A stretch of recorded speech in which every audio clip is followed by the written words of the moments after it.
হেই everyone, আশা করছি আপনারা সবাই অনেক ভালো আছেন। আজকে বিএসবি মার্ট থেকে আরেকটা বাইক নিয়ে আসছি। দেখেন আমার পিছনে যে সুন্দর বাইকটা রাখা আছে, এটা হচ্ছে R15 version 4 Indonesian aggressive grey.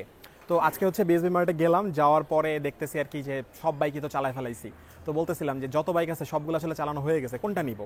তখন বিএসবি মার্টে একটা ছোট ভাই আছে নাইম, তো ও বলতেছে যে ভাই অ্যাগ্রেসিভ গ্রেটা নিয়ে যান, এটা নতুন আসছে, এটা চালান, এটা চালাতে খুব মজা। তো R15 V4 ইন্দোনেশিয়ান ভার্সনটার আজকের ভিডিওটাতে আপনাদের সাথে এই বাইকটার একটা রিভিউ শেয়ার করব। এই বাইকটা যদি আপনারা কিনেন তাহলে এই বাইকটা থেকে আপনারা কী কী পাবেন, এই বাইকটা আপনাদেরকে কী কী অফার করবে সেই জিনিসগুলো আপনাদেরকে বলে দিব। তাহলে চলেন আজকে ভিডিওটা স্টার্ট করতেছি। সো আমার সামনে এখন যে বাইকটা আপনারা দেখতে পাচ্ছেন, এটা বাংলাদেশে R15 V4 ইন্দোনেশিয়ান নামে পরিচিত, বাট ইন্দোনেশিয়াতে কিন্তু এই বাইকটা V4 কানেক্টেড নামে পরিচিত। চলেন এই বাইকটার মধ্যে কী কী আছে আপনাদেরকে একটু দেখাই দিই। প্রথমত দেখেন এই বাইকটার লুকসটা কিন্তু খুবই সুন্দর। এই বাইকটার কালার কম্বিনেশনটা কেমন লাগে কমেন্ট করে জানাবেন, ঠিক আছে? আপনাদের কার কাছে কালারটা কেমন লাগতেছে আমাকে জানাবেন। ফাঙ্কি একটা কালার কিন্তু আছে, এখানে গ্রে তো আছে, ব্ল্যাক পোর্শন আছে, এবং অ্যাজ ওয়েল এজ এখানে কিন্তু আমরা দেখতেছি যে টিয়া কালার আমরা দেখতে পাচ্ছি, ঠিক আছে? আচ্ছা, সো চলেন বাইকের একদম সামনে থেকে যদি স্টার্ট করি। বাইকের যে ফ্রন্ট পার্টটা R15 V4 সবগুলোই একই, ইন্দোনেশিয়ান বা ইন্ডিয়ান সবগুলোরই কিন্তু ফ্রন্ট সাইড একই।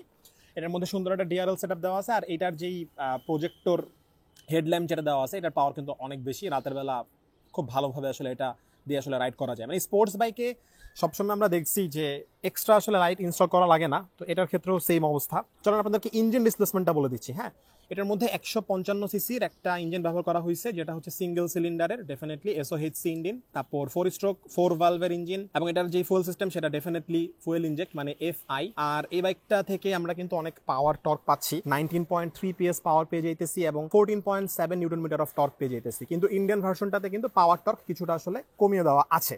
সামনে যখন চলে আসতেছি সামনের টায়ারে, তখন আসলে আরো ডিফারেন্স আমরা দেখতে পাই, মানে V4 ইন্ডিয়ানটার সাথে। তো এটার সামনে কিন্তু আপসাইড ডাউন সাসপেনশন এবং পিছনে কিন্তু মনোক্রস সাসপেনশন দেওয়া আছে। টায়ার নিয়ে কথা বলি, সামনে যে টায়ারটা ব্যবহার করা হয়েছে এটা হচ্ছে IRC টায়ার, ঠিক আছে? যেটা হচ্ছে 100/80, আর রিম সাইজ হচ্ছে 17। আর সামনের ডিস্কটা আপনারা দেখতে পাচ্ছেন যে ডিস্কটা হচ্ছে 282 মিলিমিটারের একটা ডিস্ক, এবং এখানে যে ব্রেক ক্যালিপারটা ইউজ করা হয়েছে এখানে কিন্তু কোনো ধরনের ব্র্যান্ডিং করা নাই, আর কোনো ধরনের কিন্তু আমরা ABS দেখতে পাচ্ছি না, ঠিক আছে? যদি আমরা পিছনে চলে আসি, পিছনে দেখেন এখানেও কিন্তু IRCর টায়ার, IRCর রোড উইনারের টায়ার। আর পিছনের টায়ারটা হচ্ছে 140/70 সেগমেন্টের, আর রিম সাইজ তো 17ই। আর আমরা যদি পিছনের ডিস্কটা দেখি, এটাও কিন্তু দেখেন 220 মিলিমিটারের একটা ডিস্ক ব্রেক, এবং এখানেও কিন্তু কোনো ধরনের ABS নাই। দ্যাট মিনস এই R15 V4 এই বাইকটার মধ্যে আমরা কোনো ধরনের ABS পাচ্ছি না। ABS না থাকার পরেও বাইকটার ব্রেকিং কিন্তু যথেষ্ট ভালো। আচ্ছা, এই বাইকটার সিট হাইটটা আপনাদেরকে বলে দিচ্ছি। বাইকটার সিট হাইট হচ্ছে 815 মিলিমিটার, মোটামুটি ভালো আসলে সিট হাইট। আর বাইকটার যে গ্রাউন্ড ক্লিয়ারেন্স হলো 170 মিলিমিটার, আর এটা কার্ব ওয়েট হচ্ছে 142 কেজি। আর এটার যে ফুয়েল ট্যাঙ্ক, এই ফুয়েল ট্যাঙ্কে ফুয়েল আপনারা নিতে পারবেন 11 লিটার, ঠিক আছে? তো এই হচ্ছে অবস্থা। এটার sitting position, rider sitting position যেমন হওয়া উচিত এমনই। চালানোর সময় লিন হইতে হয়, লিন হওয়ার কারণে হাতের কবজি এবং কোমরে বা ব্যাক সাইডে আসলে ব্যথা করে। তবে যারা আসলে রেগুলার R15 রাইড করে বা স্পোর্টস ক্যাটাগরির বাইকগুলো রাইড করে তাদের এটা অভ্যাস হয়ে যায়। সো এটা হচ্ছে একটা বিষয়। আর পিলিয়ন সিট স্পোর্টস বাইকে যেমন হয় এটার ক্ষেত্রেও তেমন, স্প্লিট করে দেওয়া আছে। পিলিয়ন সিটটা হচ্ছে উঁচু, তো এখানে বসে যে বাইক চালাইতেছে তার মাথার উপর দিয়ে আপনি কিন্তু বিভিন্ন মানে রাস্তা আপনি খুব ভালো মতো দেখতে পারবেন। আচ্ছা, আপনাদেরকে লুকসটা একটু ভালো মতো দেখাই দিই। দেখেন এখানে কিন্তু R15 লেখা রয়েছে, তারপর এই পাশেও দেখেন অ্যাসিস্ট স্লিপার ক্লাচ, ঠিক আছে? এটার মধ্যে কিন্তু অ্যাসিস্ট স্লিপার ক্লাচ বা স্লিপার ক্লাচ আমরা পেয়ে যেতেছি। তারপর এই পাশে হচ্ছে দেখেন ইয়ামাহার লোগো দেওয়া আছে। তারপর ফুয়েল ট্যাঙ্কের কালার হচ্ছে যে এরকম কালার কম্বিনেশন। আর এই পাশে দেখেন লেখা আছে VVA, মানে হচ্ছে variable valve actuation. Variable valve অ্যাকচুয়েশনটা কি, যে আপনার ভ্যারিয়েবল ভালভ অ্যাকচুয়েশনের জন্য আপনি যখন হাইওয়েতে বাইকটা রাইড করবেন, বাইক দিয়ে আপনি অনেক বেশি স্পিডিং করতে পারবেন, ঠিক আছে? মানে ভ্যারিয়েবল ভালভ অ্যাকচুয়েশনের জন্য আপনার বাইক অনেক দ্রুত আপনি ছড়াইতে পারবেন। ছোট করে যদি বলি তাহলে এটাই হচ্ছে বিষয়।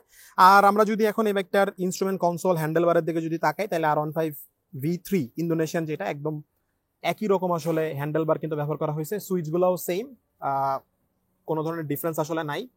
এখানে হচ্ছে ইঞ্জিন কিল সুইচ আছে, তারপর এই জায়গায় হচ্ছে হেডলাইটের সুইচ, এখানে হচ্ছে সেলফ স্টার্ট, আর এই পাশে আসলে হচ্ছে আপার ডিপার, আর হচ্ছে এই যে নিচে হচ্ছে দেখেন 5 লাইট, নিচে হচ্ছে হর্ন।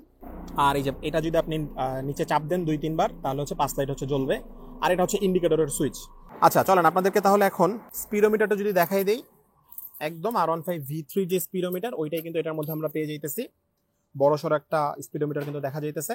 এখানে আপনি রাইড করার সময় আপনার যত ইনফরমেশন দরকার সবই পাবেন। এখানে ফুয়েল গজ আছে, এখানে স্পিডোমিটার উঠবে, RPM গজ আছে, এখানে গিয়ার উঠবে, এখানে হচ্ছে ওডোমিটার আছে। দেখেন বাইকটা চলছে 2209 কিলোমিটার, ঠিক আছে? ট্রিপ 1 পাবেন, ট্রিপ 2 পাবেন, ট্রিপ এফ পাবেন, ঠিক আছে? ঘড়ি আছে এখানে, হ্যাঁ, সময়ও দেখতে পাবেন। আচ্ছা, তারপর অ্যাভারেজ পাবেন, অনেক ইনফরমেশন, ঠিক আছে? যত ইনফরমেশন দরকার সবই কিন্তু আপনারা এখানে আসলে দেখতে পাবেন।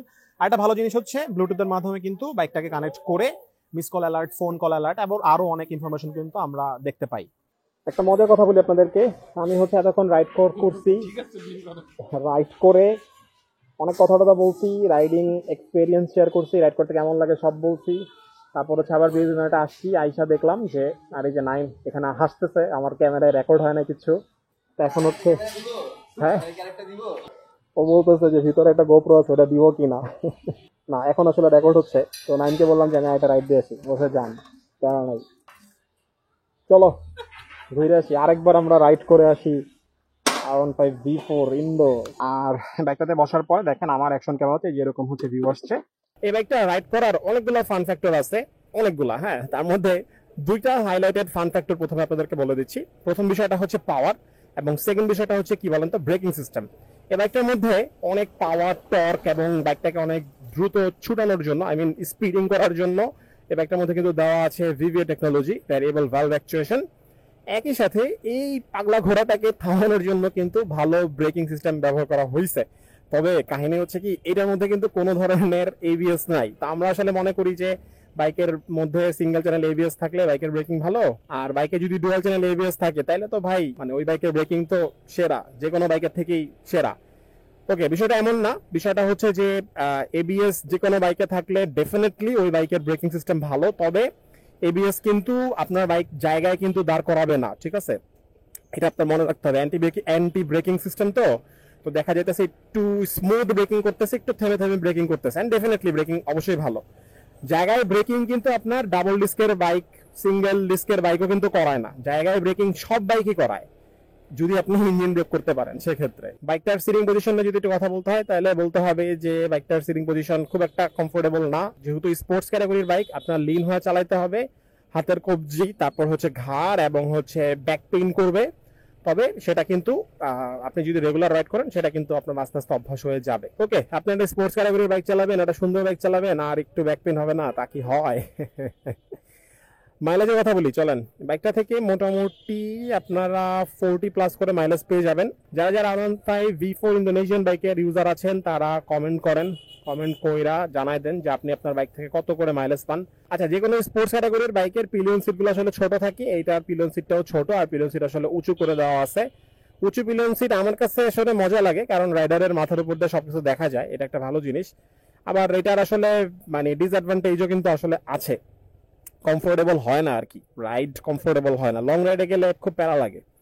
যাই হোক, এই তো ওভারঅল এই হচ্ছে বিষয়। আর হ্যান্ডেল বার, সুইচ, আর যদি স্পিডোমিটারের কথা বলি, যেহেতু চালাইতেছি আমার সামনে বা আমার চোখে এগুলোই পড়তেছে বারবার ঘুরে ফিরা, তো দেখা যাইতেছে এই বাইকের যে হ্যান্ডেল বার, শুরুতে বলছিলাম আপনাদেরকে R15 V3-র স্পিডোমিটার, R15 V3-র সুইচগুলো পর্যন্ত R15 V3-র। তবে ইন্ডিয়ান যে বাইকটা আছে বা ইন্ডিয়ান যে ভার্সনটা আছে সেটার মধ্যে কিন্তু হ্যান্ডেলবার চেঞ্জ করা হয়েছে, স্পিডোমিটার চেঞ্জ করা হয়েছে, সুইচগুলো পর্যন্ত চেঞ্জ করে দেওয়া হয়েছে। তবে এটার মধ্যে কিন্তু আগেরটাই আসলে ইউজ করা হয়েছে। তো ওই যে অনেকে বলে যে ভাই জাস্ট কিটটা চেঞ্জ করে দিয়া R15 V3 রে R15 V4 ইন্দো বানায় ফেলাইছে। হ্যাঁ, কথা অনেকটাই ঠিক। আচ্ছা, আপনাদেরকে R15 V4 এর যদি মেইনটেনেন্স খরচের কথা বলে দেই তাহলে বলবো যে মোটামুটি কিন্তু একটু কম খরচে করা যায়। মানে আমি যদি সিভিআর বা জিএসএক্সআর এর কথা বলি, ওগুলোর তুলনায় এটার মেইনটেনেন্স খরচ কিন্তু কিছুটা কম।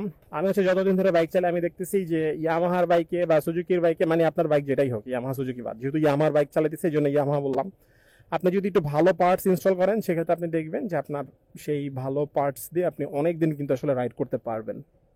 So thanks for watching this video. R15 version 4 বা স্পোর্টস বাইক যাদের আসলে পছন্দ তাদের অবশ্যই পছন্দের লিস্টে R15 থাকবে, V3 হোক বা V4 হোক।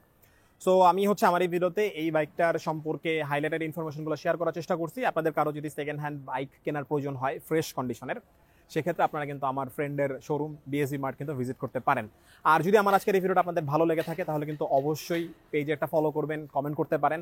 আর আপনারা নেক্সট কোন বাইকের ভিডিও দেখতে চান সেটা কমেন্ট করে জানাবেন, আমি অবশ্যই চেষ্টা করব সেই বাইকের একটা রিভিউ ভিডিও আপলোড করা।